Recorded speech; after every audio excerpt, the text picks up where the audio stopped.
It's time to go through my library. And we're going to start with Mad World, The Politics of Mental Health. Mostly because I just finished it, but also because you need to read this. One of my favorite things in the opening chapter is how they invoke something called constructionist ideology. What constructionist means is that everything that we believe is a social construct. It's a product of the time and community and social position that we hold. So truth is relative. And here's what she says about it.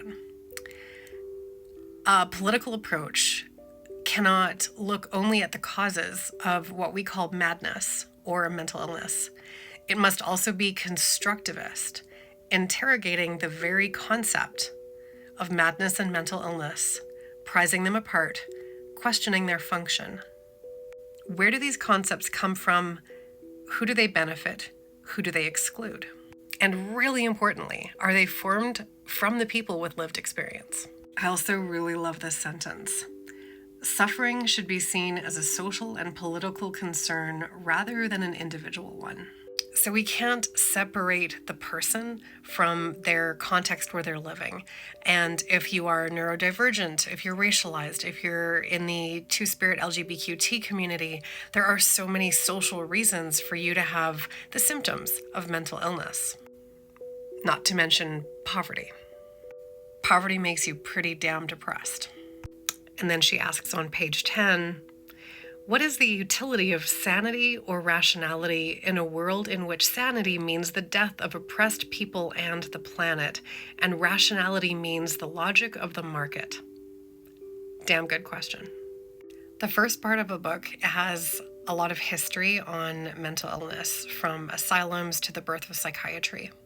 She quotes Fisher's capitalist realism, is there no alternative, when she explains some of the premises of psychiatry.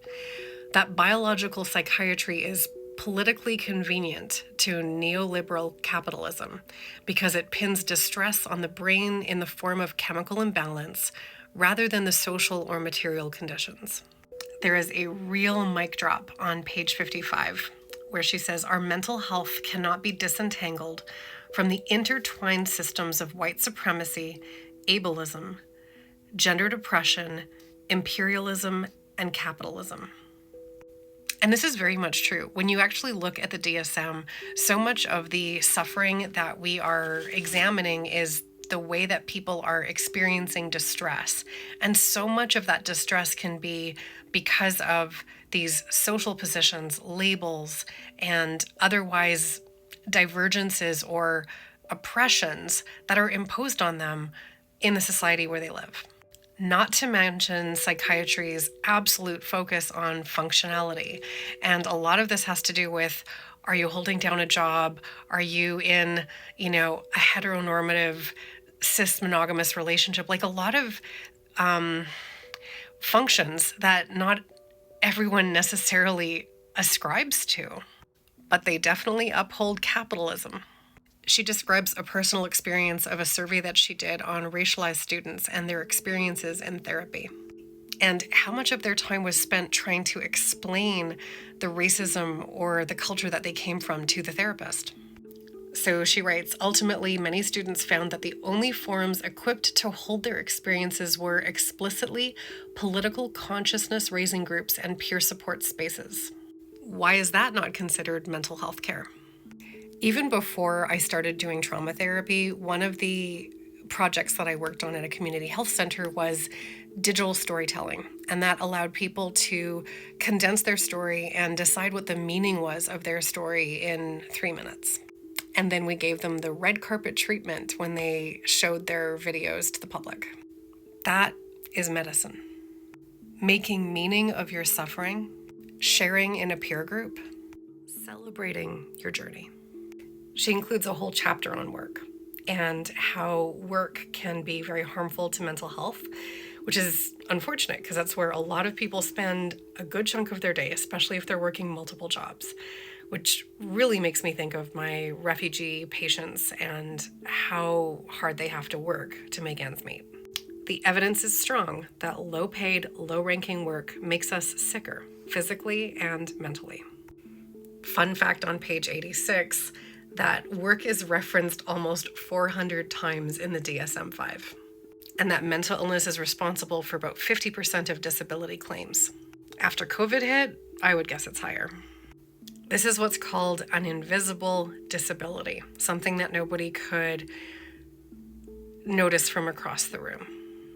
One of the things that she describes is a social model lens, and the thing that she highlights is that disabled bodies are not prevented from being in education or capitalist workforces because of their bodies, but because the system is explicitly designed to exclude them.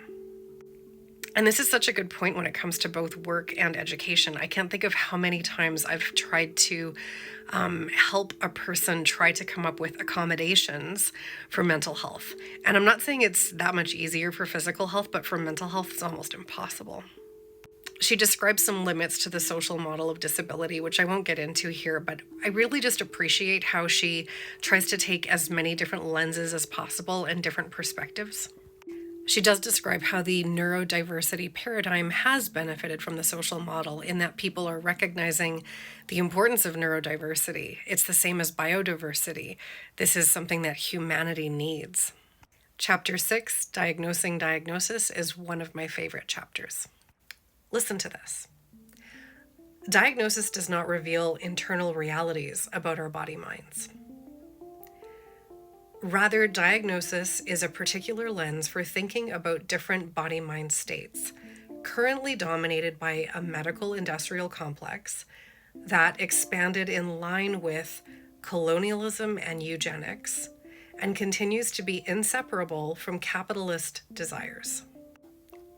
Another book that I'll mention later is Saving Normal by Dr. Alan Francis, who's one of the psychiatrists who was involved in DSM-3.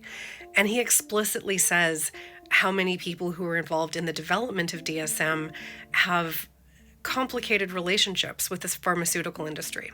That's still true today.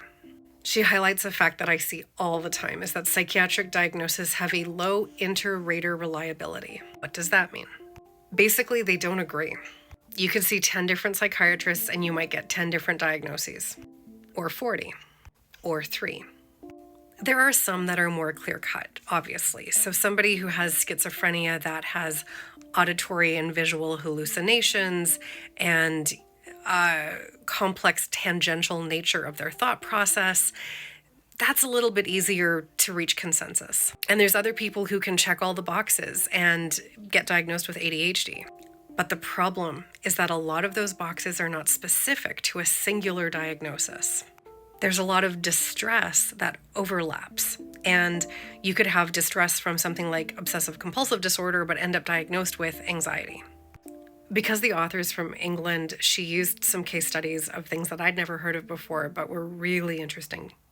So towards the end of the book, she describes something about Stop SIM, which is stopping the Serenity Integrated Mentoring, or SIM model of care, introduced by NHS England and using police as part of community mental health teams and crisis care. You can be anywhere in the world and know how badly that often ends. But one of the, I'm hoping, unintended consequences of SIM, but maybe it was designed, God, that would be awful, is that emergency departments were told to consider people as attention-seeking and to refuse them care, because they were placing an unnecessary financial burden on the NHS. There's capitalism again. So it's instituting so-called care as neglect. I mean, I have to wonder if we're softly doing that here with these hugely long wait lists and the fact that we don't consider mental health care among our universal healthcare options. Luckily, she also focuses on solutions, especially those that have been generated by the community. Socialist patient collectives, which ran crisis houses. Essentially, what she's talking about is community care, something that I strongly believe in, especially when you realize how isolation and individualism have contributed to the exponential growth in mental illness. Is there anything missing from the book? Maybe a focus on trauma. It's there, but it could have been more explicit. Run, don't walk to pick up Mad World. Mad World is a game changer, and my first 5-star rating.